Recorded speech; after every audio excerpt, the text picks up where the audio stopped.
ቤተክርስቲያን ከሌለች መምጣታችን። ስለ ቤተክርስቲያን እንጸልይ፣ ጸልዩ።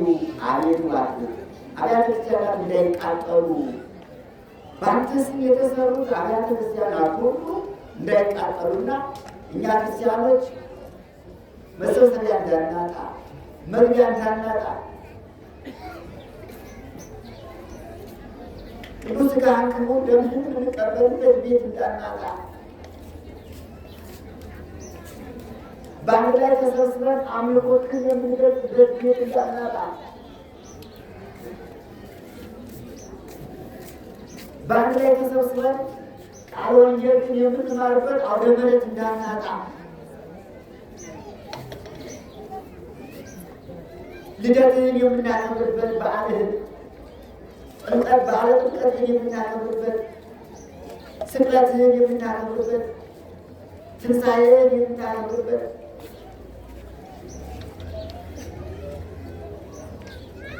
ስምህን የምንቀድስበት፣ ክብርህን የምንወርስበት ቤተክርስቲያን እንዳናጣ እባክህ እያልን ልናለቅስ ልንጸልይ ይገባል። እንጸልይ። ቅዳሴውን እናስቀድስ።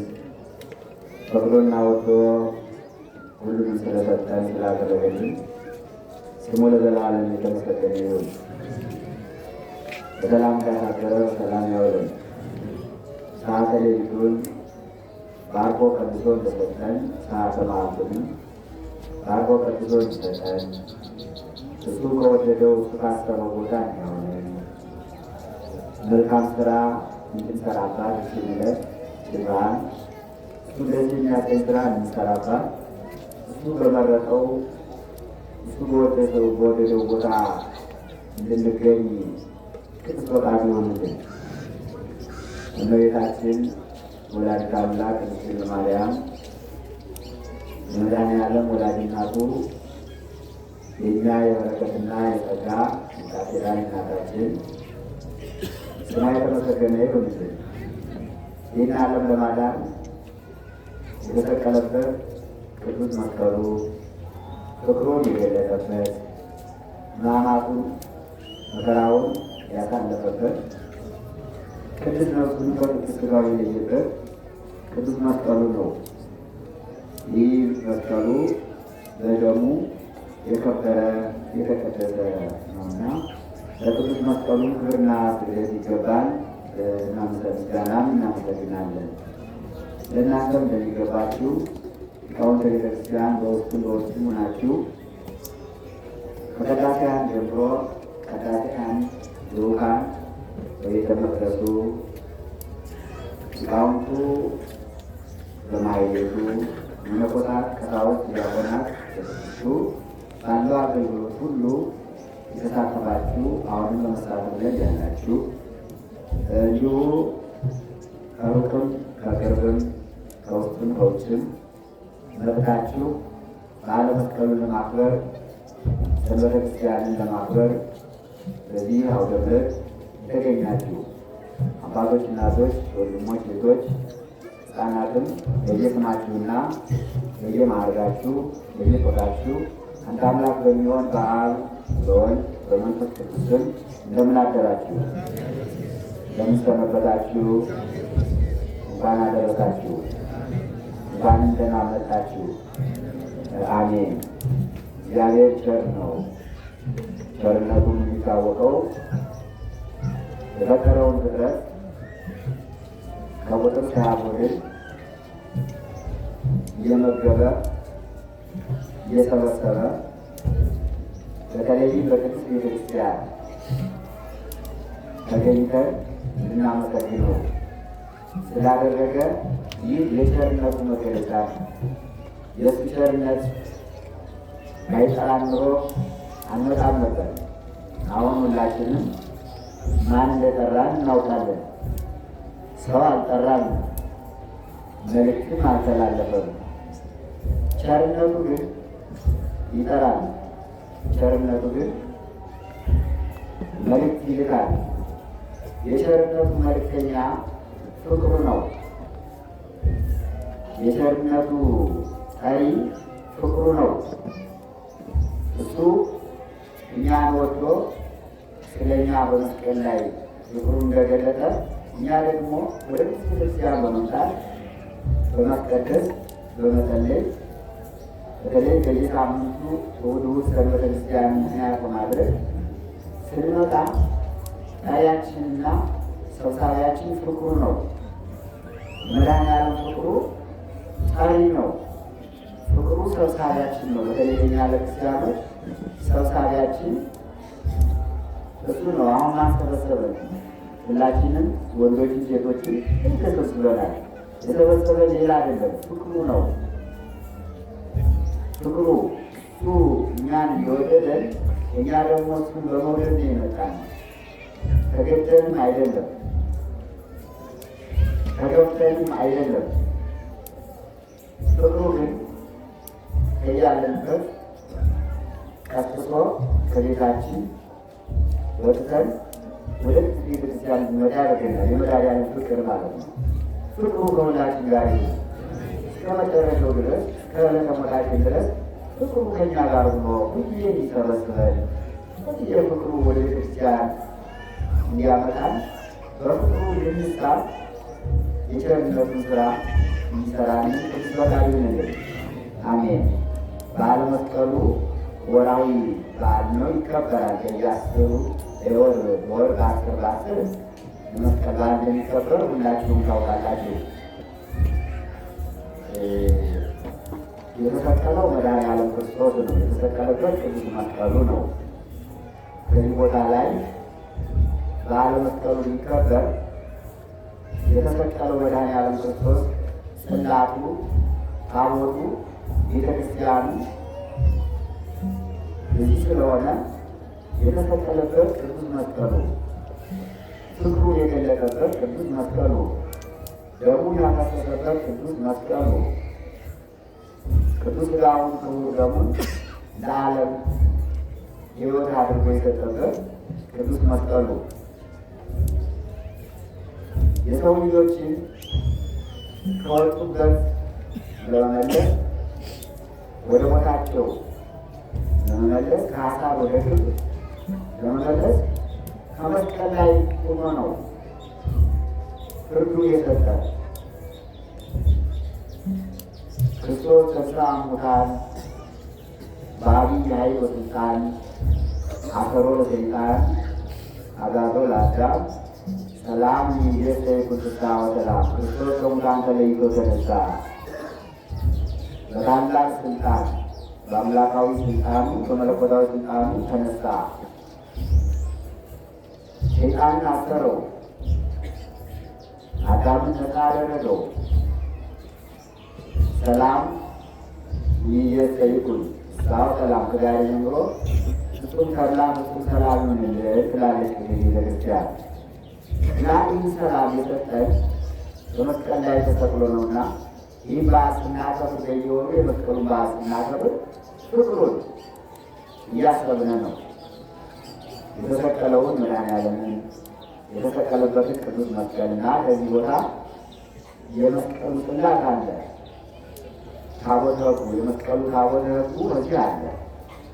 በየወሩ በ10 ቀን በዓሉ ይከበራል። ማኅሌት ይቆማል። ቅዳሴ ይቀደሳል። ሰዓታት ማኅሌት ይቆማል። ብዙ ታምራት ይደረጋል እና ዛሬ ግንቦት 10 ቀን የቅዱስ መስቀሉ ወርሃዊ በዓሉ ነው። እናም ካለ በዓለ መስቀሉ በሰላም አደረሰን አደረሳችሁ። በተጨማሪ በየሳምንቱ የምናከብራት ሰንበተ ክርስቲያን የእኛ መሰብሰቢያ እንድትሆን መገናኛ በሁለት ቀን ሰንበተ ክርስቲያን ለየት ያለ ስጦታችን ለየት ያለ ስጦታችን ስለሆነች እግዚአብሔርን እንድናመሰግነው ይገባል። ስሟ ማን ይባላል? ሰንበተ ክርስቲያን ትባላለች። የክርስቲያኖች ሰንበት ማለት ነው። ሰንበት ማለት እረፍት ማለት ነው። ክርስቲያኖች የሚናጩባት፣ ክርስቲያኖች አርፈው የሚውሉባት፣ ክርስቲያኖች ከፈጣሪያቸው ጋር የሚገናኙባት በአገልግሎት ይኸው ሌሊት በአገልግሎቱ አሁን ደግሞ ሁላችሁ ጾታ ሳይለይ ከዚህ አንዱ ነን የተሰበሰብንባት እቺ ሰንበተ ክርስቲያን ናት።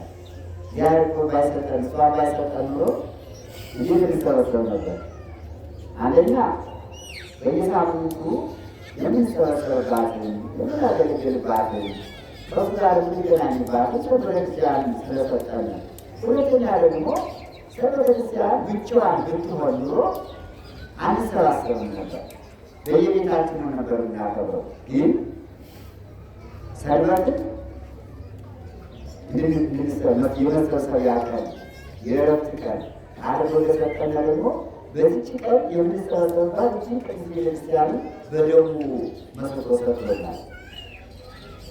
ሰንበትና ቤተክርስቲያን አይለያዩም። ሰንበት የምናከብር ከዚህ ነው። በዓላት የምናከብር ከቤተክርስቲያን ነው። እግዚአብሔር እኮ ቸርነቱ የሚገርማችሁ ነገር መሰባሰቢያችን እችን የመሰለች ቅድስት ቤተክርስቲያን ሁልጊዜ የምንሰበሰብባት ከውስጥ ስንገባ የአባታችን ቤት ስለሆነች የማንከለከልባት፣ ቆዩ አትግቡ የማንባልባት፣ ረፍቷ ውጡ የማንባልባት፣ ይጠባል የማንባልባት ከመቅደሱ እስከ ማህሌቱ ያለው ቤተክርስቲያን ብቻ አይደለም። ይህ አውደ ምሕረቱ የምታዩት አሁን የተሰበሰብበት የማን አውደ ምሕረት ነው? የማን ነው? የአባታችን እኮ ነው። የአባት ቤት ሲናገር እንዲህ ነው። ሰው ከአባቱና ከእናቱ ቤት ሲኖር እንደ ልቡ ይኖራል። ከባል ቤት ሲኖር ግን ይሰደዳል። በኪራይ ቤት የሚኖር ሰውና ከራሱ ቤት የሚኖር ሰው ኑሮ ይለያያል። በኪራይ ቤት የሚኖር ሰው ወር በደረሰ ቁጥር ይሰደዳል። ሁልጊዜ ኪራይ ሲጨመርበት ይጨነቃል። አዎ ይቺ ቅድስት ቤተክርስቲያን ሁሉ ክርስቶስ ከፍሎ ጨርሶልናል። ደሙን አፍስሶልናል። ስጋውን ቆርሶልናል። ይቺ ቅድስት ቤተክርስቲያን በመስቀሉ የተባረከች ናት። የምትጠቀምባት ሳይሆን ቢሆን ሊገርማችሁ ነገር ቸርነቱ ከዚች እየመጣችሁ ከቤቴ ግቡልኝ፣ ከቤቴ ዋሉልኝ፣ ከቤቴ ዘሩልኝ ካለ በኋላ ይህ ብቻ አይደለም ያለ ከቤቴ ግቡና ስጋዬን ብሉልኝ፣ ደሜን ጠጡልኝ። እንግዲህ ተመልከቱ ማን ይሰቀልበት? ብሉ ጠጡ ከቤቴ ግቡ ብሎ አውደ ምሕረቱን አስፍቶ መቅደስ ቅድስት ቅኔ ማህሌቱን እንዲህ አድርጎ በሶስት ክፍል አዘጋጅቶ ልጆቼ ኑልኝ፣ ልጆቼ ደስ ይበላችሁ፣ አትሰረቁ፣ እናንተ ቸኩላችሁ ካልወጣችሁ ውጡ ይላችሁ የለም። እናንተ ወደኋላ ካላላችሁ የሚቀድማችሁ የለም። ከውስጥ ብትገቡ ቤቱ የአባታችሁ የቤት ነው ይላል። ከአውደ ምሕረቱ ብትቀመጡ የአባታችሁ አደባባይ ነው፣ ግቢ ነው አይደለ? የግቢ ነው የሚባለው። አይዘጋም። ይህ በር የሚዘጋበት ታውቃላችሁ? ምሳሌ ይዘጋል። ከምሽቱ 3 ሰዓት ይዘጋል። ክፉ ነው ለማን ይመስላችኋል? ለእኛ ነው። ለእኛ እንዴት ቤተክርስቲያን ዶሩ እየተረፉ ይውላል። ልጆች ከአባታቸው ቤት እንደልባቸው መውጣ ይገባል አይዘጋባቸው። እኛ ልጆች ነን። ወንዶችም በ40 ቀን ሴቶችን በ80 ቀን ወልዶናል፣ ተወልደናል። ስለዚህ ቤተክርስቲያን ልዩአትማ የእግዚአብሔር ቸርነት የሚገለጥባት እንዲሁም ያስለቅሳል። ፍቅሩን እንዴት እንደገለጠ ሕፃናት ቢገቡ ሁሉ ቢገባ የማይከለከልባት የእሱ ቤት ስለሆነች እኮ ነው። አሊያም ቤት መኖር ሆነ ቀላል እንዳይመስላችሁ ታውቁ ሆነ ወታችሁ ታስቀጥሱ ለቀላል እንዳታዩ። ይህንን እድል የማያገኙ ብዙዎች አሉና ለልባቸው ቤተክርስቲያን ገብተው ቁመው ለማስቀደስ ይህን እድል ያላገኙ ብዙዎች አሉ።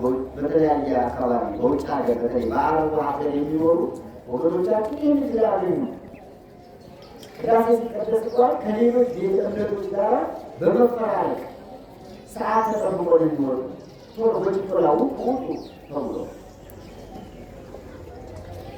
ያም ሆኖ ደግሞ አገልግሎታቸውና ፍቅራቸው በጣም እግዚአብሔር ጋር የተያያዘ ነው። ያችን ለማግኘት የተወሰነችን ሰዓት ሆኑ ለዛ ሊሆን ይችላል፣ አንድ ሰዓት ሊሆን ይችላል፣ ግማሽ ሰዓት ሊሆን ይችላል። ያችንን ከእግዚአብሔር ጋር የሚገናኙባትን በጣም አጣቶ ለብዙ ሰዓት መኪና ነድተው በአውሮፕላን ተጉዘው እደው ያስቀሩ ሰዎች አሉ። ታውቃላችሁ። ይህን እድል በስንት ጭንቀት የሚያገኙ ደግሞ ያምኖ የማያገኙም አሉ። በጽሞ ይህን እድል ያገኛሉ። የሚያለቅሱ አሉ። ዘመነ ክርስቲያኑ ቤተክርስቲያን ሳያገኙ በልቅሶ ሊያከብሩት አሉ። ዛሬ ዘመነ ክርስቲያን እጅን ስላለበት ቤተክርስቲያን ስለሚጠጥ አንተ መድኃኔዓለም እሱ ካለሁበት ሊሆኗቸውን ቤተክርስቲያን አድርገው የሚኖሩ አሉ። ንባቸውን ጸበል አድርገው ጸበል ከሌለበት ቦታ ያሉ እኛ ጸበል እየጠጣን ሁሉ ይሰጣል። ግን ጸበል ከማይሰጥበት ቤተክርስቲያን ከሌለበት ከሀገር ያሉ ሰዎች በዚህ ሰዓት አሁን እሑድ ነው ማለት ሰንበት ነው። እንባቸውን አፍስሰው እንባቸውን እንደ ጸበል ጠጥተው የሚውሉ ያሉ ለቀላላቸው ምመናል የሳምንት መተን መሰብሰባችን፣ ማስቀደሳችን፣ መቀመጣችን ሁሉ ነገር ማግኘታችን እንደ ቀላል አትይዙ። ክብር እንስጠው ለማለት ነው። እግዚአብሔር እናመስግን ነው። ተመስገን እንድበለው ለምናገኘው ነገር ሁሉ አሁን ክብር እንስጠው። የሚገርማችሁ ነገር ሰው ሀብቱን የሚያውቀው ሲያጣው ነው ማለት ባለጸጋ በደህንነት ጊዜ ሀብታም መሆኑን ያውቃል። ሀብት በነበረው ጊዜ ግን አያውቀውም። የሀብቱን ክብር አያውቀውም። ሲያጣ ግን ከሰው በታች ሲሆን ዝቅ ሲል የነበረውን ነገር ሁሉ ሲያጣ ለካ ድህነት ማለት ነው እንዴ፣ የነበረኝን ሀብቴን አጣሁት ማለት ነው እንዴ ይልና ያን ጊዜ የነበረውን ክብር ለማግኘት እግዚአብሔር እባክህ ጌታ ይላል። እኛ ይህ ትልቅ ሀብታችን ስለሆነ ለቀላል እንዳታዩ እየመጣን ማስቀደስ ይገባናል። በእውነት ቤተክርስቲያን የሌላቸው ቤተክርስቲያን የራቀባቸው ጸበል የማያገኙ ቅዱስ ሥጋውን ደግሞ ለመቀበል ቤተክርስቲያን የማያገኙ ቆሞ ለማስቀደስ እያሰቡ እድሉን ያላገኙ ብዙዎች ክርስቲያኖች አሉና እኛ ከዚቹ መርጠን ለማስቀደስ ለመስሆን ለመጸለይ ወደኋላ ስንል በእውነት የነሱ እንባ ይፋረደናል። እውነቱ ለመናገር ቤተክርስቲያን አለው፣ የሚያስቀድሱበት አለው፣ የሚጸልዩበት አለው። በእንባቸው እንደ ጠበል ተረድተው የሚኖሩ ክርስቲያኖች የእነሱ ማኛን ይፋረድናል። እውነቴን ነው። እዚህ ተቀምጠን እዚህ ወቅት ሆነን ቤተክርስቲያኖች እያለ ሰንበት ክርስቲያን እያለች ሁሉ እያለ ካላስቀደስነ ካልጸለይንባት የእነዚያ እንባ ይፋረድናል። መታችኋል፣ እንኳን ደህና መጣችሁ ዳቀሩ ለማለት ነው። አሁን ተቀላላት ይህን እድል ማግኘት ዶክና አንዳንድ ይተናነቀናል። አባቶቻችን ይህን እድል በማግኘታቸው ይተናነቃቸዋል።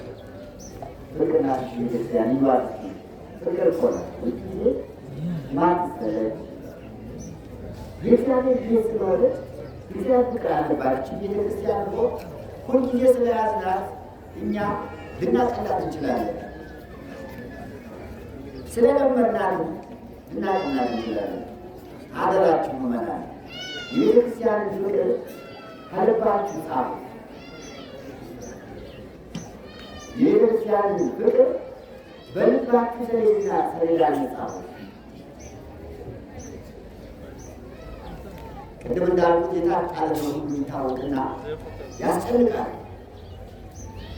አዎ እያለነ በፍቅርና በናፍቆት ቤተክርስቲያንን ልናስባት እንዲሁ እያለነ አንዳንድ ጊዜ እናቶች ልጆቻቸው ጋር እያሉ ያለቅሳሉ። ልጆቻቸው ይዘዋቸው ለምን ያለቅሱ? ልጆች ከእናታቸው ቅርቡ ያለቅሳሉ። የፍቅር ልቅሶ አለ እኮ፣ የፍቅር ልቅሶ አለ እኮ። እሱ ማለት እንዳትለዩ ማለት ነው። ሰንበተ ክርስቲያን ነው አሁን የገለጽኩላችሁ። አንዲቱ የምንመጣባት ምክንያት ቤተክርስቲያን የምንሰበሰብባት ሰንበተ ክርስቲያን ናት። መጨረሻ ደግሞ ቤተክርስቲያን ናት። ቤተክርስቲያን ከሌለች መምጣታችን ነው። ስለ ቤተክርስቲያን እንጸልይ፣ ጸልዩ። አቤቱ እባክህ አብያተ ክርስቲያናት እንዳይቃጠሉ፣ በአንተ ስም የተሰሩት አብያተ ክርስቲያናት ሁሉ እንዳይቃጠሉና እኛ ክርስቲያኖች መሰብሰቢያ እንዳናጣ፣ መግቢያ እንዳናጣ፣ ቅዱስ ሥጋህን ክቡር ደምህን የምንቀበልበት ቤት እንዳናጣ፣ በአንድ ላይ ተሰብስበን አምልኮትህን የምንገልጽበት ቤት እንዳናጣ፣ በአንድ ላይ ተሰብስበን ቃለ ወንጌልን የምንማርበት አውደ ምሕረት እንዳናጣ፣ ልደትህን የምናከብርበት በዓልህን በዓለ ጥምቀትህን የምናከብርበት፣ ስቅለትህን የምናከብርበት፣ ትንሣኤህን የምናከብርበት፣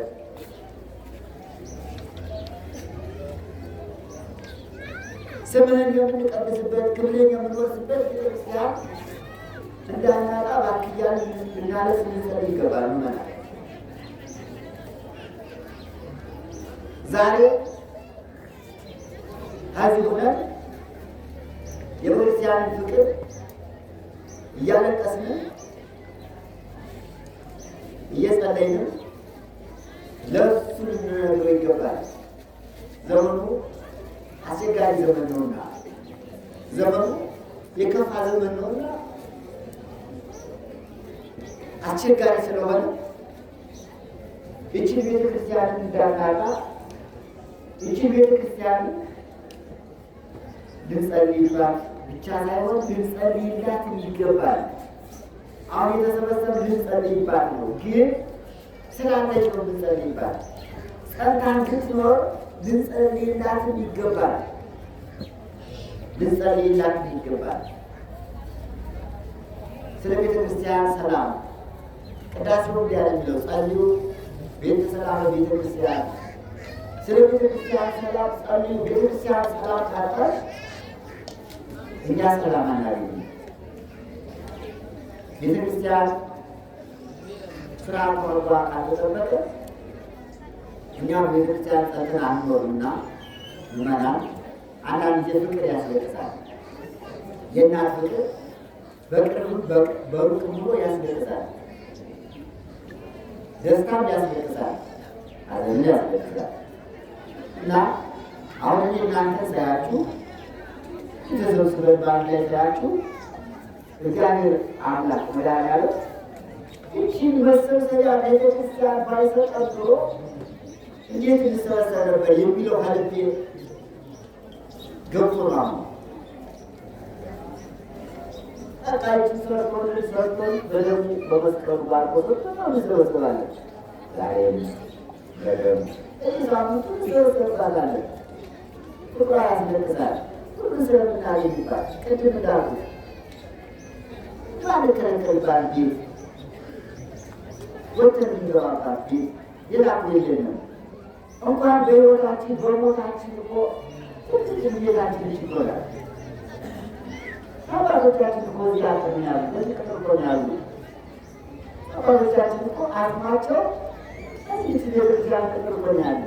እቺ ቤተክርስቲያን ባትኖር ኖሮ አባቶቻችን እናቶቻችን የት ይቀበሩ ነበረ? ያስለቅሳል፣ ያስለቅሳል። የቤተክርስቲያን ፍቅር በጣም የሚገርመኝ በጣም መናል ከዚህ ስንመጣ ብዙ ነገር ነው የምናገኝ። አባቶቻችን እናገኛቸዋለን፣ መካነ መቃብራቸው ነው። አባቶቻችን እናገኛቸዋለን፣ አጽማቸው ያረፈው ነው። ወንድም እህቶቻችን ከዚህ ቤተክርስቲያን እናገኛቸዋለን፣ ሕያዋንን እናገኛለን። እኛ ሕያዋን ብቻ አይደለም የምንገናኝባት ደስ ቤተክርስቲያን በሕይወት ያለን እኛ ብቻ አይደለም። የሞት እስቲ ሁላችን ብንጠየቅ አባታችሁ የት ነው ያለ? እናታችሁ የት ነው ያለች? ወንድሞቻችሁ የት ነው ያሉ? እህቶቻችሁ የት ነው ያሉ ብንባል አሁን መልሳችን ሁላችን ከቤተ ክርስቲያን ነው የምንልከው። ይህ አስለቅስም እንዲ አባትሽ የት ነው ያለ? አባት የት ነው ያለ? ቤተ ክርስቲያን ሆናል ቅፍ አድርጋ ስንሞትም በሕይወት እያለን በሞታችን ሁልጊዜ መኖሪያችን መግቢያችን እውነትም የአባታችን የእናታችን ቤት መሆኗን የምናውቀው በሕይወታችን በሞታችን ክርስቲያን ጋር ፍቅሯ ልዩ ሆነ። ፍቅሯ ልዩ ነው። የት እንደሚወደን መድኃኒዓለም ክርስቶስ በስጋችሁም በነፍሳችሁም ኑሩባት ብሎ የፈቀደልን ትልቅ ፈቃድ እኮ የሰጠን። በስጋችሁ እንደዚህ ተሰብሰቡባት፣ ጸልዩባት፣ ቀድሱባት ብሎ የሰጠን። በነፍሳችሁ ቅዱስ ሥጋውን ደሙን ተቀበላችሁ የዘላለም ሕይወትን አግኙባት ብሎ የሕይወት ቤት እኮ ናት ቤተክርስቲያን። ባንኖራ ምን እንቆርባለን? መቁረቢያ እኮ የለንም። እሷ እኮ ናት መቁረቢያችን። መቀመጫችን እኮ እሷ ናት። የተወለድባት ክርስቶስናቶቻችን ያዳላች ሁላችሁ ብንጠየቀው የክርስቶስ ቤተሰቦች ናን ተብለን እንጠራለን። የእግዚአብሔር ልጆች እንባላለን። ከእግዚአብሔር የተወለድንባት ርስት ይችላል። ያቺ ክርስትና ቤት ታያቸዋል። ክርስትና ቤት ይናፍቃል። አሁን ትላልቆች ነን፣ ሽማግሌዎችም አላችሁ፣ ወጣቶችም አላችሁ፣ ወንዶች ሴቶች የተወለዳችሁበት ቤት የት ነው ብንባል ያችን ክርስትና ቤት ነው ምናለን። አናፍቅያችሁ አታስለቅስም። የዚያች ፍቅር ያስለቅስም። ካደግነ በኋላ አሁን ትልቅ ከሆነ በኋላ ከዚህ ለመሰብሰባችን እኮ ምንም ሳናውቅ ክፉና በጎ ሳናውቅ በአርባ ቀንና በሰማንያ ቀን በእቅፍ ታዝለን መጠን የተወለዱ ባልያዛችን ክርስትና ቤት አናፍቅም፣ አታስለቅስም። እንዳይታጣ ክርስቲያኖች ወልደው ልጆቻቸውን ክርስትና እንዲያስነሱ እንዲያስጠብቁ መጸለይ ያስፈልጋል። ቤተክርስቲያን ለእኛ ሁለንተናችን ናት። ሁለንተናችን ቤተክርስቲያን ለእኛ ያልሆነችልን ነገር የለም። ሁለንተናችን ናት። ብንወለድ ከእሷ ብንጠመቅ ሌላችን ጥምቀታችን ነው።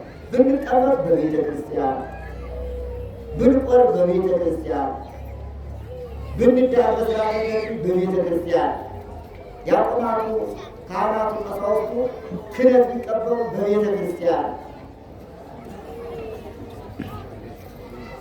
ስንሞት ሐዘናችን የምንረሳበት በቤተ ክርስቲያን፣ አስከሬናችን አምጥተን አደራ የምንሰጣለች እኮ የአደራ ቤት እኮ ነው።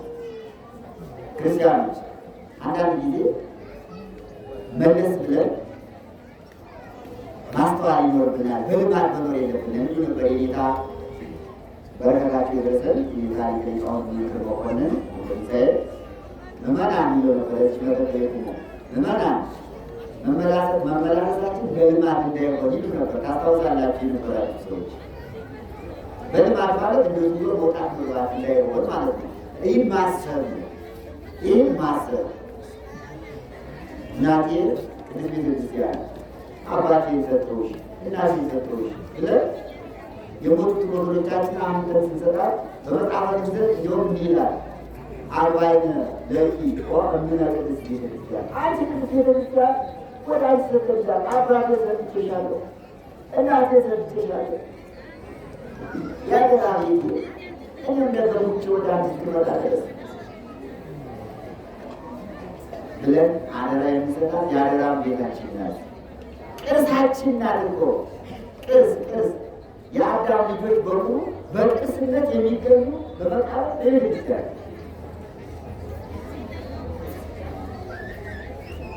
ሰው ትልቅ ቅርስ ነው። ከሰው የበለጠ ቅርስ የለም። እንግዲህ ትምህርቱ ርዕስ ሌላ ነበረ፣ ግን በዚህ ታቀለዋለሁ። ሰንበተ ክርስቲያን ሰው ቅርስ መሆኑን የምናውቀው እግዚአብሔር አምላክ ሰው ሲፈጥረው አዳሙ ንግበር ሰብአ በአርአያነ ወአምሳሊነ ብሎ ኦሪት ዘፍጥረት ምዕራፍ 1:26 ላይ ሰው በመልካችን በምሳሌያችን እንፍጠር ብሎ ቅርጽ አድርጎ ነው የፈጠረው። ቅርጽ ሁለት ስም አለው። አንዱ ቅርስ ይባላል፣ ሌላ ደግሞ ቅርጽ ይባላል። ሰው ሁለቱን ስም የያዘ ነው። ቅርስነትን ቅርጽነትን ቅርጽነቱ በስላሴ መልክ ነው የተቀረጸ። አዎ በመልካችን እንደ ምሳሌያችን እንፍጠር ብሎ እግዚአብሔር ሰውን የቀረጸው በመልኩ ባሪያው ነው። ስለዚህ ቅርጽ ይባላል። በስላሴ አካል የተቀረጸ ግዙፍ ሲሆን በረቂቁ በስላሴ አካል የተቀረጸ ቅርጽ ይባላል። ሰው ቅርስነቱ ደግሞ ሰው በሕይወት ሥጋ እያለ ቅርስ ሆኖ ይጎበኛል።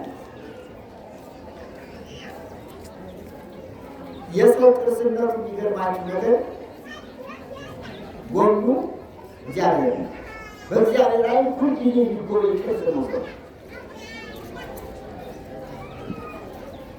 ሰው ከመሆኑ አስቀድሞ እግዚአብሔር አምላክ ሰው በዓይነ ረድኤት ያየው ነበረ። ከርቅ ምሉ ነው በዓለም የመላ ነው፣ ግን በጠራሪያው ያየው ነበር። ኋላ ግን ከሰማያ ሰማያት ወርዶ ከቅድስት ማርያም ተወልዶ መጣና ይህን ቅርስ የሰውን ቅርስ እግዚአብሔር አምላክ ወረሰው።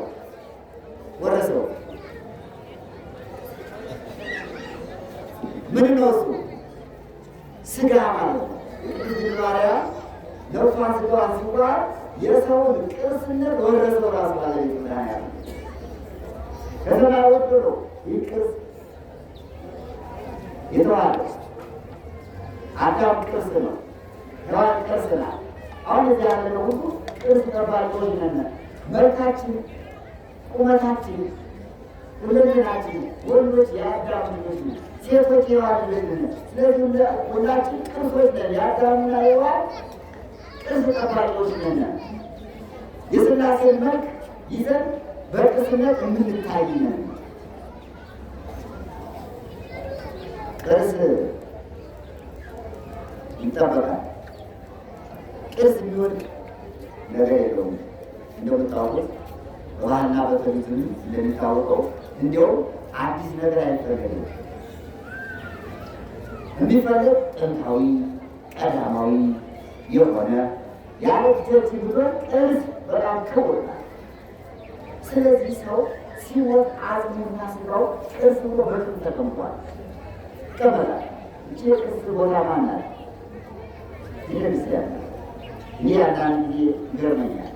አባቶቻችን መምህሮቻችን የሞቱትን ወንድሞቻችን እህቶቻችን ሳስባቸው የእግዚአብሔር ቸርነትና የእነሱ በቅርስ አቀማመጥ በጣም ይገርመኛል፣ ደግሞ ያስለቅሳል። አዎ እስከ ትንሣኤ ጉባኤ ድረስ እቺ ቤተክርስቲያን ለእኛ ለክርስቲያኖች የአጽማችን መቀመጫ የሥጋችን ማረፊያ ቅርስ አድርጎ በዚች ቅርስ አስቀምጦ ኋላ ምጽአት ሲሆን ያስቀመጠውን ቅርስ አስነስቶ እንደገና ያድሰዋል ይላል። ይታደሳል። ቅርስ ይታደሳል አይታደስም? ቅርስ ይታደሳል አይታደስም? አዎ ፋሲል ይታደሳል። ቅርስ ይታደሳል። የሰው ቅርስ ደግሞ በትንሣኤ ጉባኤ ይታደሳል ይላል ሐዋርያው ቅዱስ ጳውሎስ በቆሮንቶስ መልእክቱ መጀመሪያ ምዕራፍ 15 ላይ እስመ ዝንቱ ዜማስን አለው ይልበስ ዜማስ ይህ በመቃብር የፈረሰው የበሰበሰው ሥጋችን ይላል የማይፈስ የማይፈሰስ ብሎ ይታደስ ላይ ይነሳል ይላል። ታደሳል፣ ይነሳል። ይህ እግዚአብሔር ቅርስ ስለሆነ የእግዚአብሔር ቅርስ ግን ማንም አይደለም የሚያድሰው ራሱ ነው ማለት ነው። በትንሣኤ ጉባኤ ሲመጣ እሱ ሰለስቴ ትንሣኤ ያለላውን ታደሮ ያን ጊዜ ሲመጣ ታደሳለ ብለን ማሳሰብ ያለ ቅርስ ነው። አጥራን የምንጠብቅ እኛ ነን። ቅድም እያለሁ እቺ በነፃ የተሰጠችን የምህረት ግምጃ ቤት ናት። ስለዚህ እቺን ቤተክርስቲያን አጥራን ቁጥራ መገንባት መስራት ያለበት ማን ነው? ማን ነው? እኛ ነን። ቅድም እያለሁ በሕይወታችንም በሞታችንም የምንገለገልባት እኛ ስለሆነ ይቺ ቤተክርስቲያን ከአፏ ከቅጧ ከአሁን ብራቷ እስከ ሙላቷ ድረስ መስራት ያለብን እኛ ነን እና የቅጡ ተጀምሯል። በቆጠሩ ልታጠረ ነው። አሁን በአንዱ አጥር ሊጀመር ነው። ኮሚቴው አለ። አስተዋጽኦ ገንዘብ እየተደረገ ስለሆነ በቅርብ ቀን ይጀመራል። ስለዚህ አሁን ኮሚቴዎች ተቀምጠው ታሪክ ይዘው ገንዘብ እየተቀበሉ ነው። ለአጥሩ ይዛችሁ የመጣችሁ ለአጥሩ ካሪ እያስቆረጣችሁ እንዲሄዱ ያላመጣችሁ ቅድም እንዳልኳችሁ አባት እናት እህት ወንድም እዚህ የተቀበረበት ሁሉ ቅድም እንዳሉ ኃላፊነት አለበት። የአባቱ ቅርስ የእናቱ ቅርስ የወንድሙ የቱ ቅርስ ከዚህ ስላለ አስተዋጽኦ ሊያደርግ ይገባል። እዚህ አንድ ብቻ አይደለም። አስተላልፉ መልዕክት። እሺ አስተላልፋችኋል። ጥሩ ነው። ያስተላልፋችሁ ነው። አሁንም በሚገባ እንድታስተላልፉ አቁ በቅርብ ቀን ይጀመራል። ታዩታላችሁ።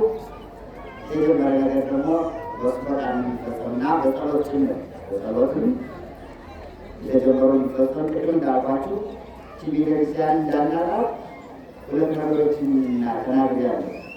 አንድ እንጸልይባታለን ለራሳችን ማረን ይበለን፣ ሀገራችን ሰላም አድርግልን፣ ኑሮ ውድነቱን አስተካክልልን፣ ታሰሩት ይፈቱ፣ ተሰደዱት ይመለሱ፣ ተጨነቁ የተቸገሩት ይረጋጉ፣ የታመሙት ይፈወሱ እያልን እንጸልይባታለን። ለእኛም የጎደለንን ነገር ሙላልን እባክህ። ጤና አጥቻለሁ፣ ጤና ስጠኝ፣ ትዳር የለኝም፣ ትዳር ስጠኝ፣ ትዳር አብቃኝ፣ ልጅ አልወለድኩም፣ ልጅ እንድወልድ ፈቃድ ይሁንልኝ፣ ሀብት የለኝም፣ ውለት የለኝም፣ ሀብት ንብረት ስጠኝ፣ መጠለያ ቤት የለኝም፣ በጎኔ ማረፊያ የሚሆን ቤት ስጠኝ፣ ልጆቼ ባርክልኝ፣ ቀድስልኝ፣ አሳድግልኝ፣ ዛሬ የተባረከ የተቀደሰ አድርግልኝ ብለን ለራሳችን የምንጸልይባት ናት። እንደገና ደግሞ እሷን እንዳታጣት የምንጸልይላት ጌታችን ናትና ተዋርገን ልንሰራት ይገባል። ብዙ ስራ አቅዷል። ቅዳለ ይህ በምረት ዝም ብሎ እንዲህ እንዳለ የሚቀመጥ ሳይሆን እቅዶች በባለሙያ በጥናት ላይ እየተጠኑ ያሉና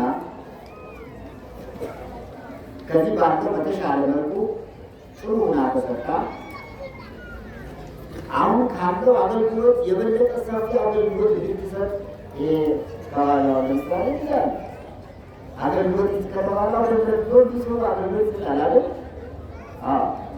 ወደ ሊቀስ እያለ እየተመካከለ ብዙ ስራ ይሰራል። በመመካከል ነው እናገራል።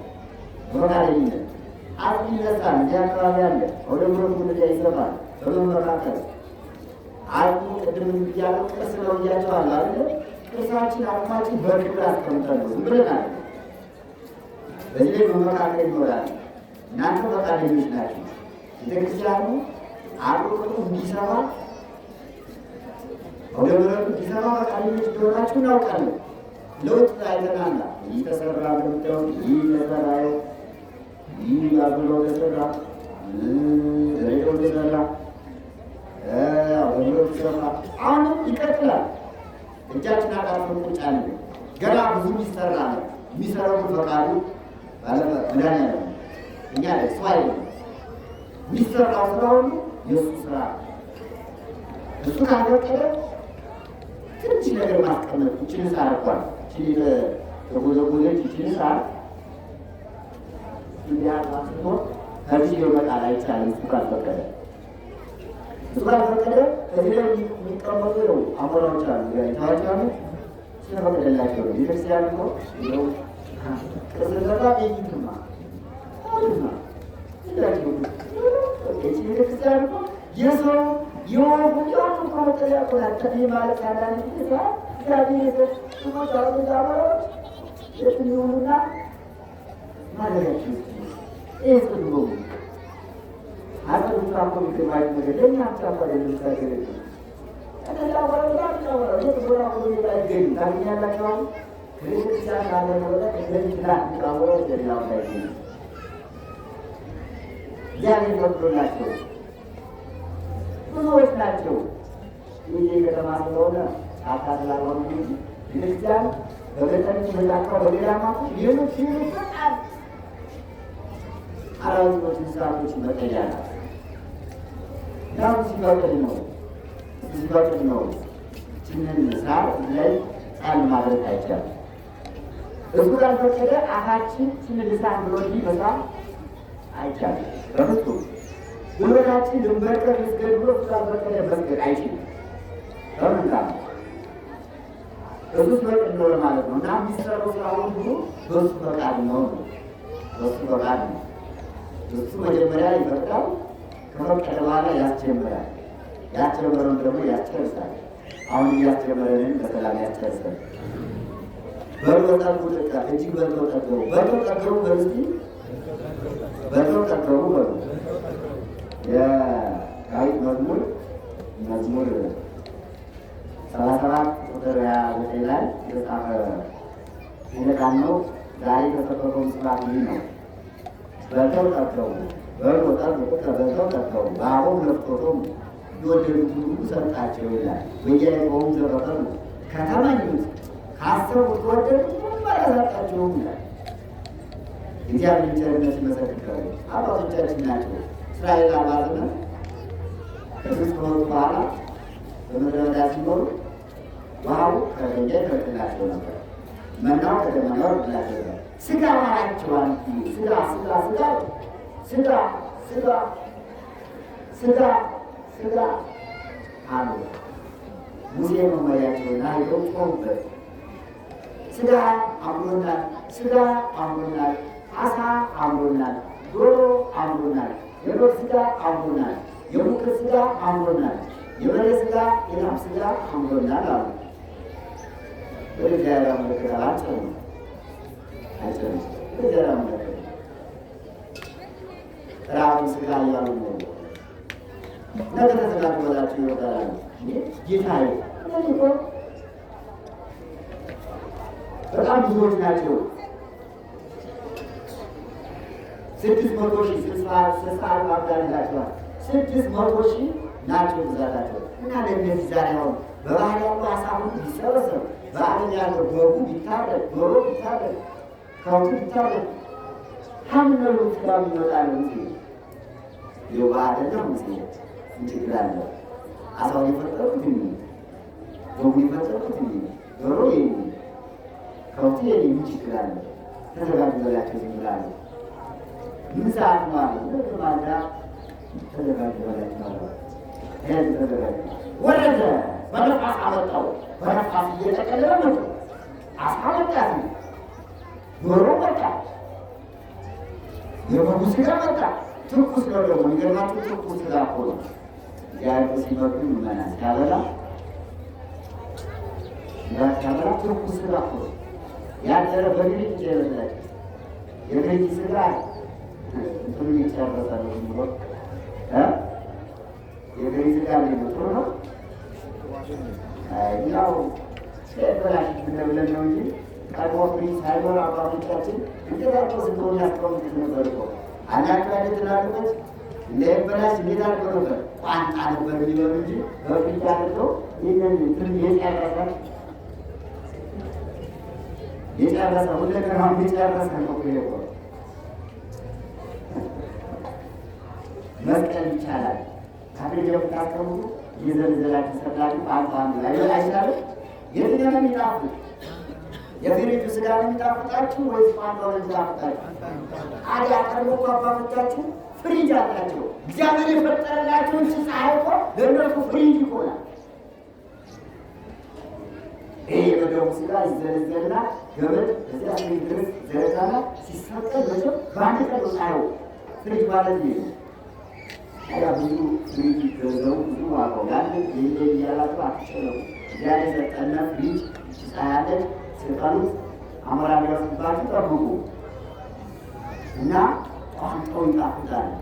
ለማለት ነው። እግዚአብሔር ትኩስ ስጋ ያመጣላቸው ለማለት ነው። በብሉይ ያደረ ስጋ አይደለም። አሁን ትኩስ ስጋ በጣም ይጣፍጣል።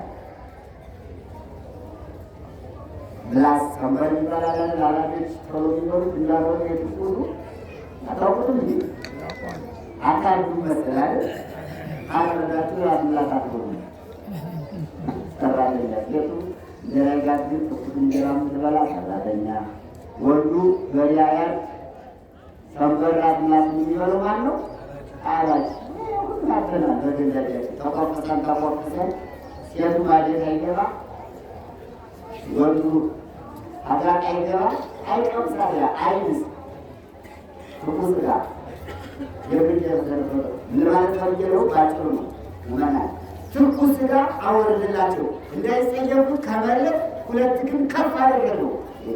እንግዲህ ቅድም ዘንዝላችሁ ጠውላችሁ እዚያለ ከፍ አድርጎ ሰቀለላቸው። የሚገርማችሁ ነገር አፈር ላይ ቢወድቅ ይጸየፉት ነበራል። መሬት ላይ ቢወድቅ ምን አደረጉ ስላለ ከሰው በሰው ስንት ክንድ አልኳችሁ? 2 ክንድ እንዲህ ብሎ አጠለጠለው። በጣም ጠለጠለው። መገፋ ስሆነ እንጨት ገመድ ገመድ በቃ ደስሎ ያስቀመጠበት እንደኛ ብራም እንጨት ጋር ጋር ነፋስ ለዚያውና ቀጣው ያዛለው።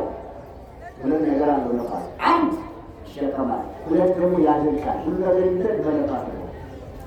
ይበላሽባል። ነፋስ 2 አድርጎ ይሰጠው ነበር ለስለው 1 ይሸከማል፣ 2 ደግሞ ነፋስ ግኛ ጠፋፍኛ ደግሞ ያደርጋል።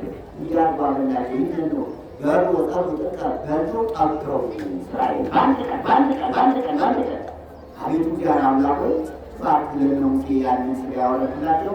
ዛሬ ለዚህ የተቸገረው ስጋ አጥተው አንተ ለምን ስጋ ነው አሳን ፈልጉ ዶሮ አሳን ዶሮ በግስ የላምስ ሁሉንም የተገኘውን አባተገኝ ነታቸውን አባተገኝ የተገኘውን አሉታቸውን ሰው እግዚአብሔር ያለው ትክክል ነው። ይሳናል። አሁን ለማውረድ ይሳናል። አይሳናል። አመናቸው አተግባቸው ይህ በሙሴ ዘመን እንደሆነ ዛሬ ደግሞ በትንሣኤው በተነሳ በ5ኛው ቀን በዮሐንስ ወንጌል ምዕራፍ 21 ላይ ቁጥር 15 ተጽፏል። መድኃኒዓለም ከተነሳ በኋላ 3 ቀን ጉባኤ ሰርቶ መግቧቸዋል ይላል እና አንደኛው የትንሣኤ ዕለት፣ ሁለተኛው የራሱ ትንሣኤ ዕለት፣ ሶስተኛው በተነሳ በ25ኛው ቀን በደብረ ካህናት ላይ ቤተክርስቲያናችን በተውሳክ በዓል ታከብረዋለች። አሁን ያለፈው ረቡዕ ማለት ነው። ያለፈው ረቡዕ ደብረ ካህናት ይባላል። ከትንሣኤ ጸሎት ተቆጥሮ 25 ቀን ሲሆን ይህ በዓል ይከበራልና በዚያ በ25ኛው ቀን ፍሬያመቱ የሚባል ወንዝ አጠገብ መድኃኒዓለም እንዲሁ ስጋውን ዳቦ አሳው የአሳ ስጋ ጥብስ ስጋ ጥብስ ስጋ ጥብስ የተጀመረ እንዳይመስላችሁ እግዚአብሔርን ጥብስ ስጋ ያበላል። ለሰት እንዳልኳችሁ ለምለም ስጋ ያወርድላቸው፣ ለሐዋርያት ደግሞ ጥብስ ስጋ። የሚገርም እኮ ነው። በጣም ብዙ ተመልከቱ። ሁለቱ ነው ዛቱ ስናይባል ይባቸው ሐዋርያት ጌታችን ከተነሳ በኋላ ልባቸው ወደ ቀደመ ስራቸው ለመመለስ ያመነታ ነበር። በተለይ ሐዋርያት ጴጥሮስ እኔ አሳ አጥማጅ ነኝና ወደዚያ ልሄድ ነው ብሎ ለሐዋርያት ሀሳብ አቀረበ። እኛ ከአንተ ጋር እንሄዳለን አሉ። ተስማሙ። ነቢዩ ቶማስ ደግሞ ነበሩ። እሺ እኔ ታይዘው ተዳቀቅ ይባላል ያጠሙ ጀመሩ። ማታ ነው የሄዱ። ከምሽቱ 12 ሰዓት ጀመሩ። መረባቸውን ይጥላሉ። ወራንዲ ታሳ በዚያው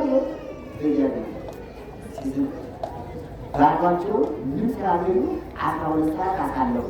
ያቺ ይሆናል 24 ሰዓት ብንሰራ እግዚአብሔር ሲፈርድ ነው የሚወረድልንና 12 ሰዓት የተጣለ መረብ አንዲት አሳሳይ እነሱም 12 ሰዓት በውጭ ቆይና ግን ድካማቸውን ያየና መድኃኒዓለም ወጣኒዎች ግን ኢየሱስ ይቀርሙ መንገድ አይቀባይ ማለዳ ሲነጋ መጣ መድኃኒዓለም ከጥራቶስ ወንዝ አጠገብ መጥቶ ቆመ። አዩት፣ አላወቁትም እሱ መሆኑን። እሱ አውቃቸዋል፣ እነሱ አያውቁትም። አሁን እሱ ያውቀና እኛ አናውቅም። የምታውቁት መጣችኋል፣ እናውቁት ሰው ስላሉ ነው እንጂ እኛማ እናውቃለን። እዚህ ያላችሁ ታውቃላችሁ፣ እሱ ያውቀናል። ምን አላቸው? መጣና እናንተ አላቸው። አቤት ደቂቄ ብክሙ ዘንበል የሚበላ ነገር አላችሁ አላቸው። አረ የለንም። እንዴት ሰው ስደት ማደር ራሳን ይዛለን ማሳላገኛ አሉ። መረባችሁን በመርከቡ በቀኝ በኩል ጣሉታል። መረባችሁን በምስቲ በመርከቡ በቀኝ በኩል ጣሉት። ይሄ ቀኝ ማለት ቀኝ ቀን ነው። ምን ማለት ነው? እኛ ተስፋችሁ ስራ ወጣችሁ ትንሽ ጣመን ህግ ስለነበረ ልባችሁን ወደ ቅንነት መልሱ። መረባችሁን በመርከቡ በቀኝ በኩል ጣሉት። ያንን የምንባታለን አሁን አታታተሙ ብዬ ሰው አስተምሩ ብዬ አሁን አጣፋድነት ማን መለሳችሁ? በሉ ልባችሁን ወደ ቅንነት መልሱ። እኔ የምፈልገው ሰው እንድታስተምሩ እንጂ አሳንት ይባላል። መረባችሁንም በቀኝ በኩል ጣሉታላችሁ። በተረዱ ላይ አለደክመናል፣ ምንም ያገኘን የለም። ደግሞ ሁለተኛ ሊደክም ነው እንዴ? ሰው ወዳወቅ ማለት ቀላል ነው። ብዙ ነገር ያለ በተስፋ የጠበቀ ነው ያገኛል። ግን ሁልጊዜ ቤት ያልሞላም ሁልጊዜ ችግር አለብኝ ብሎ በችግር መኖሩ ብቻ የሚያስሰው ደካማ ማለት ድክመታቸውን ነው። ሰዳት ማለት ማለት ይመናል። እሱ ግን ተስፋ ይወጣቸው መጥቷል። ድካማቸውን ቆጥላቸዋል። የእኛን አንድ ቀን ያልተሟላው ነገር ይሟላል እያየ ነው። ሰው ካሁን ገበሬውን ሲያርስ ድካም ያህል፣ ነጋዴውን የነጋዴውን ድካም ያህል፣ ሰሪ መንግስት ሰራተኛውን ድካም ያህል ሁሉንም ያይና አንድ ቀን እንደ ሐዋርያት መጥቶ ይሞላል። አይዟችሁ በተስፋ አለ ጣሉ ሲላቸው አይ ምንም አላገኘንም ወጣ አልከሰናዋል። ግን አንተ ታላቅ ሰው ስለሆን ስታዘን እንዲያንንም አሉ። እሱን አክለው ነው እንጂ እናገኛለን የሚለው ተስፋ ቆልባቸው የት ግን ወጣ አልከሰናዋል። አንተ ታላቅ ስለሆን ትንዋወት ስላለን እናወት እንጂ እንደማናገኝ ደምድመናል። አይሞኞች ሰው ነው እንጂ የሚነሳ እግዚአብሔርማ አይነሳም። አንድም የታመመው የታመመው እቀራለሁ ብሎ አይወስንም። ያጣም እንዳጣው እቀራለሁ ብሎ አይወስንም። ያላገባም ያለጋር እቀራለሁ ብሎ አይወስንም። ያልወለደም መካን እንደሆነ እቀራለሁ ብሎ አይወስንም። ሁሉም አይወስንም። ውሳኔው እግዚአብሔር ያለ እንዲሁም ፍርድ መጣ ቤተክርስቲያን ወጥቶ መሳለት እግዚአብሔር መጠየቅ ነው እንጂ አይወስንም። ሐዋርያት ወስነው ነበር። ለአንተ ስንል ለአንተ አክብሮት ስንል ነው እንጂ ምን እንደማናገኝ ጨርሰናል አሉ። እሺ ግዴ ለማለት አላቸው። እንዳላቸው ወደ ቀኝ በመርከው ማነው በመርከው በቀኝ በኩል መረባቸውን ጣል ሲያደርጉት እነዚያ ሰዎች እየመጡ ስቅስቅ ጠበባቸው መረቡ አላቸው። 12 ሰዓት ማናት ጉዳያቸው እነዚያ ሰዎች እንግዲህ እግዚአብሔር ይወጡ ፈቃድ እግዚአብሔር ስላልሆነ ማለት ፈቃድ እግዚአብሔር ያልሆነበት ምክንያት ሐዋርያት አትሂዱ ወደ ተባሉበት ስለሄዱ ነው። አሳ አታጥምዱ ተብሎ ነበረ። አታጥምዱ ያላቸውን አሳ እናጠምዳለን ሲሉ አሳዎች ራቋቸው አይቱ አልተከተሉም። መረቡንም አላዩም። በሉ ጣሉትና አሁን ያዙ ሲላቸው አሳዎች በሉና ስቅስቅ ተባለ። ምን ትምታለች? ማን ጎትተው ነው? 153 ታላላቅ አሳ ሞላ። ምሳሌ ምን ይላል? 150 ሊቃውንት በቁስጥንጥንያ ተሰብስበው መቅደኞስን አውግዘው ቅድስት ሃይማኖትን ያጸኗት የአባቶቻችን ምሳሌ ይላል። ሦስቱ የሥላሴ ምሳሌ ዮሐንስ ብር ነው ከመጉር ማለት ስለዚህ መመጣን ተባለ። አንተ አለው ጴጥሮስ አቤት ይሄ እኮ ጌታችን ነው አለ። ይሄ እኮ ጌታችን ነው። አይ እኛ ስንሸሽ እሱ እየተከተለናል። አይገርም? እኛ የሸሸነው እሱ እየተከተለ በሚሄድበት ሁሉ አብሮኛ ጋር ከባህሩ አብሮናል። የቱ መድኃኒዓለም አይለየት ከባህር ቤት ስንኖር ራድሞኛው ጋር አሁን ሁላችን ያሉ እሱ ቆይና ሳያበዛው ያበረከተው ነው እንጂ እኔ አላወኩም አለ። ወዲያው ብዙ ከፍ ባለችና ጥበት ምር ብሎ ከባህሩ ገባ። በዋና አማለ መለስ መድኃኒዓለም ተማሪ የሚታያቸው ባሉ ልጆች ይኖራልና በዛቸው ወይም ምድረ ረካቡ ፌማ ቁጣው አሳት ቁጣው ያደርባይ እስራኤልን መናደል የመግባቸው ከሰማያዊ ነበር የመግባቸው ስጋውን አውድ የመግባቸው ለሐዋርያት ደግሞ መገባቸው ሲወጡ ከባህሩ ሊወጡ ከወደሩ ሄብስ ላይ ይገርማቸዋል። ዮሐንስ ወንጌል ምዕራፍ 21 ቁጥር 11 ላይ ነው። ረካቡ ፍማ ቁጣ ፍሙ መርቆ ጥሩ ፍታው የለ ይግራል እንጨት ፍሙ አመድ ለብስና ፍሙ መርቆ ይላል። በርካቸዋልና እንዲሞቁ 12 ሰዓት ከዋና ያደሩ ህማ ቁጣ አሳ ጠውሰ አሳው ተጣልፎ ጥብስ እንደሱ ታሳ አለጋ እስራስ መድኃኒዓለም ነው ተዘጋጅቶ ይጠብቃቸው ያደረገ እርባቸውና አሳው ተጠብሶ ጥብስ አሳ አበላቸው። ወማይተስባ ማይት ተሰርቶ ማለት ዳቦ እያየሉ ማለት ላይ አሳው ተጠብሶ ማለት ላይ እንደገና ሁሉ ደግሞ የሚሞቁት ነገር ሶስት ነገር አንደኛ ጧት ነው ቁርሳቸው ነው። ሁለተኛ እሳቱ በርካቸዋል ይሞቅ ነው። ዳቦና አሳ ደግሞ ይስማማል። ዳቦ በአሳ አሁን በዚያ እስራኤል ሀገር በጥብርያዶስ ወንዝ አሳ ይበላል። አሳው ብዙ ነው። ያን መከባቸው ዛተዳው ወላይካሊ ማራገዳጅ መላእክት አዘጋጅላቸው ይላል።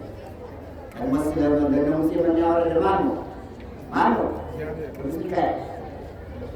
ለእስራኤል አባዘመን መናውን የሚያወርደው ማን ነበር? ሚካኤል።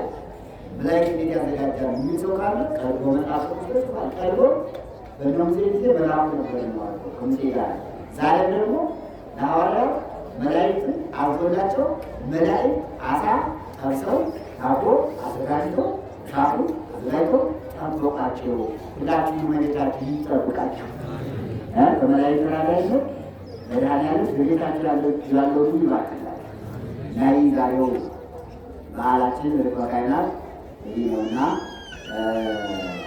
በልተው ጠገቡ ነው የትምህርት ውስጥ በልተው ጠገቡ።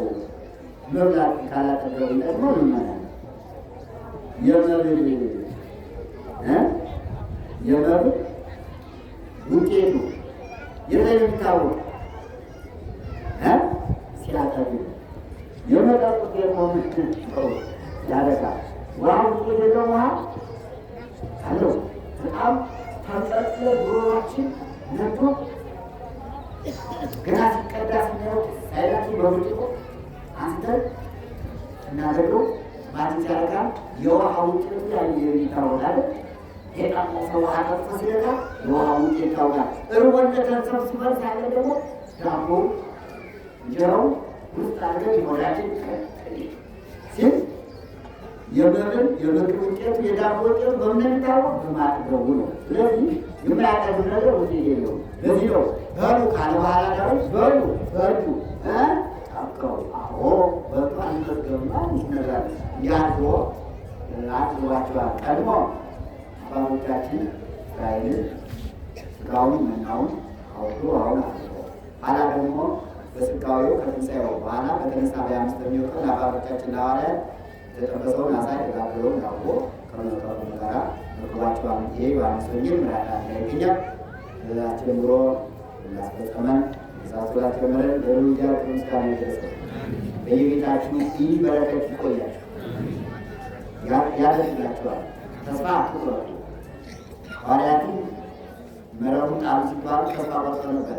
ግን እሱ ያዘላቸውን ተስፋ ስላላወቁ ነውና ለእኛ የሚያዘን ተስፋ እኛ ማናውቀው ነው። ልጅት እያለን ስራችን እንስራ፣ ክርስቲያናችን እናገልግል፣ ስለ ቤተክርስቲያናችን እንጸልይ፣ ስለ ሀገራችን እንጸልይ፣ ስለ ሰላም እንጸልይ። ከባለ መስቀሉ በረከት ይክፈለን። በስብሐት ለእግዚአብሔር ይቆየን። አሜን። እያላችሁበት አንገታችን